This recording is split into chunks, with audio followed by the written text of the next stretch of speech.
Hello everyone, welcome to my channel learn with Neelu. आज की कहानी बड़ी ही रोचक है। सब ध्यान से सुनिएगा। कहानी का शीर्षक है महात्मा और चूहिया। एक पेड़ के ऊपर एक कौवा बैठा था। अचानक कौवे की नज़र पेड़ के नीचे घूम रही एक चूहिया पे पड़ी। उसने झपट्टा मारकर चूहिया को अपनी चोंच से घायल कर दिया। वह उसे अपने पंजों में लेकर उड़ गया। अचानक चूहिया कौवे के पंजों से छुटकर पानी में खड़े एक महात्मा के हाथों पे गिरी। वे उसे अपनी कुटिया में ले आए। चूहिया वहीं रहने लगी। एक दिन एक बिल्ली की नज़र उस पर पड़ी। बिल्ली उसके पीछे भागी। चूहिया आगे आगे और बिल्ली पीछे पीछे। चूहिया जान बचाकर महात्मा जी के पास पहुंची। वह महात्मा से बोली, मुझे आप बिल्ली बना दीजिए। महात्मा ने उसे बिल्ली बना दिया।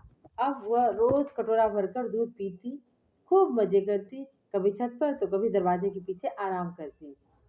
एक दिन वह पेड़ के नीचे सो रही थी कि एक कुत्ते ने उसे देख लिया। कुत्ता भाव भाव करता उसके पीछे भागा। वह पूंछ दबाकर भागी। महात्मा के पास आकर बोली कि वह फिर से उसे कुत्ता बना दे, ताकि उसे कुत्ता डरा न सके। महात्मा ने दया करके उसे कुत्ता बना दिया।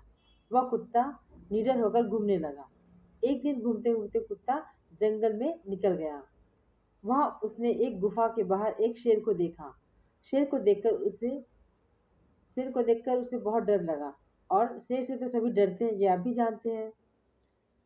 भेड़िया तो उसे देखते ही भाग गया।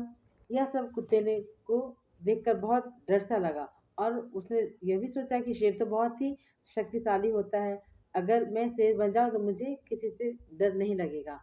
वह कुटिया में आकर महात्मा जी के पास गए और बोली कि मुझे शेर बना दीजिए, क्योंकि शेर मेरे पीछे पड़ गया था और मुझे उससे डर लगता है। जब उसने महात्मा से प्रार्थना की तो महात्मा को उस पर दया आ गई और उन्होंने उसे शेर बना दिया। और शेर तो किसी से डरता भी नहीं, शेर जंगल का राजा होता है। अब वह हाथी और भालू से भी नहीं डरता। एक दिन उसके मन में विचार आया कि महात्मा किसी को यह बात बता ना दे। वह वह पहले चूहिया थी, फिर बिल्ली बनी, फिर कुत्ता बनी, उसके बाद शेर। तो उसे लगता है कि महात्मा कहीं यह बात किसी को बता ना दे। तो यह सोचकर जब एक बार महात्मा जी खाना खा रहे होते हैं, तब वो शेर महात्मा को सोचती है मारने का। मतलब वो तो शेर के रूप में है, और वो उसे लगता है कि अगर मैं महात्मा को मार दूंगा तो यह बात और किसी को बता नहीं पाएगा। बस वो उससे मारने के लिए जैसे ही झपटा, महात्मा ने उनसे फिर से चूहिया बना दिया।